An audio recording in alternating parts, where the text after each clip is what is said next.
Way out in the vast, open grasslands of Mongolia, a legend was born. This is the story of a boy who would grow up to change the course of history. His name was Temüjin, but the world would come to know him as the formidable Genghis Khan. Born around 1162, his early life was incredibly tough and fraught with danger. The harsh winters and the constant threat of rival tribes made survival a daily challenge. His father, Yesugai, was a respected tribal leader, a man of great influence and power. But when Temüjin was just a young boy, tragedy struck. His father was poisoned by a rival tribe, leaving the family vulnerable and without protection. The loss of his father was a devastating blow.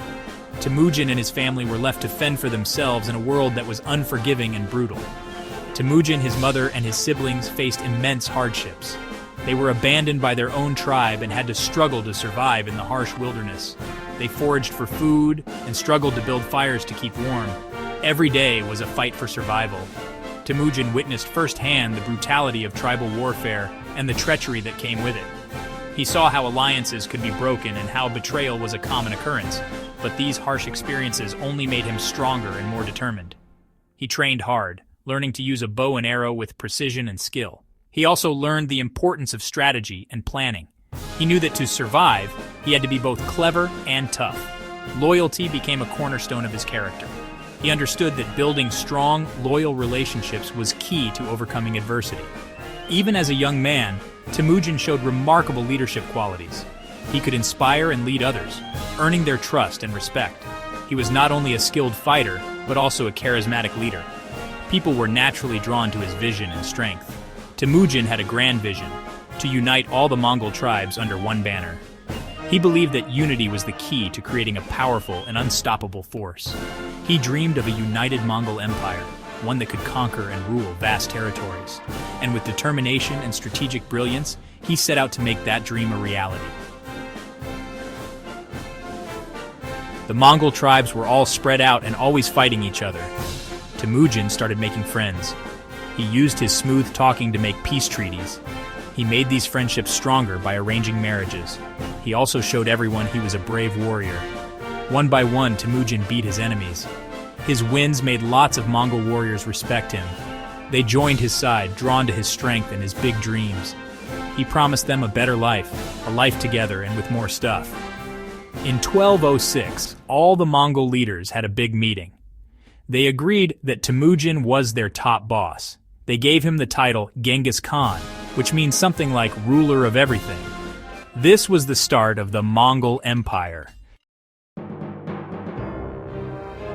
Now that the Mongols were one big group, Genghis Khan looked to new lands. His first big target was the Western Jia dynasty, a strong kingdom south of Mongolia. The Western Jia controlled important trade routes, and Genghis Khan saw their riches as a problem. In 1205, Genghis Khan attacked the Western Jia. The Mongols were outnumbered, but they were better fighters. Their horse riders, great with bows and arrows, were a super strong force. They were also good at attacking cities, even ones with big walls. The Western Jia fought hard, but they couldn't beat Genghis Khan's smart plans and the powerful Mongol army.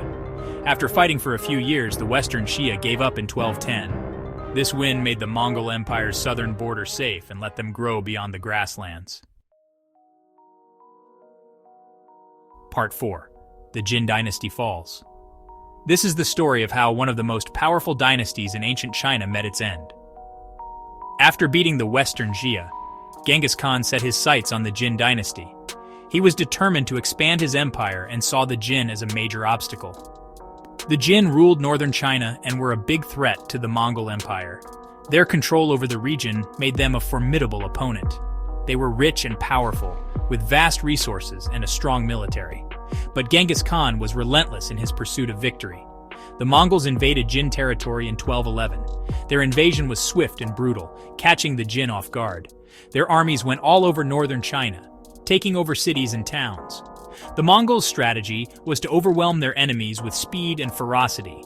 Genghis Khan's battle plans were innovative and highly effective. He used tactics that his enemies had never seen before. He used spies to learn about his enemies. This intelligence gathering gave him a significant advantage in planning his attacks. He split his army into smaller, faster groups that could move around better than the other guys. This mobility allowed the Mongols to strike quickly and retreat before the Jin could respond. The Jin dynasty, even though they were strong, got tired from the Mongols always attacking. The constant pressure wore them down over time. In 1215, the Mongols took over Zhengdu, the Jin capital city, which is Beijing today. This was a significant blow to the Jin dynasty. Losing Zhengdu was really bad for the Jin dynasty. It was a big moment in the war. The fall of their capital marked the beginning of the end for the Jin dynasty. Part 5. Trouble with the Khwarezmian Empire. With the Jin dynasty getting weaker, Genghis Khan looked west to the Khwarezmian Empire. This vast empire was a tempting target for the Mongol leader, who was always on the lookout for new territories to conquer and new challenges to face. This empire, ruled by Shah Ala ad-Din Muhammad II, controlled a huge area across Central Asia. It was a prosperous and strategically important region, with bustling cities and rich trade routes. At first, Genghis Khan wanted to be friends and trade with the Khwarezmians. He saw the potential for mutual benefit and hoped to establish a peaceful relationship. He sent messengers to make peace. These envoys carried gifts and letters, expressing Genghis Khan's desire for cooperation and goodwill. But the Shah didn't trust the Mongols and had the messengers killed. This act of treachery shocked and angered Genghis Khan. This made Genghis Khan really mad. He saw the Shah's actions as a grave insult and a direct challenge to his authority. He thought it was a huge insult and a betrayal. Genghis Khan decided that the Khwarezmian Empire had to be punished for their treachery. In 1219, Genghis Khan sent his whole angry army after the Khwarezmian Empire. The Mongol forces were determined to exact revenge and demonstrate their might. The Mongols, wanting revenge, stormed across Central Asia.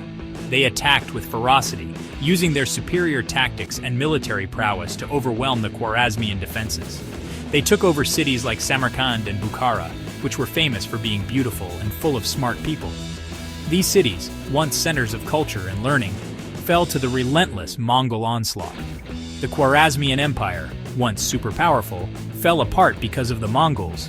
The once mighty empire was reduced to ruins, its cities destroyed, and its people scattered.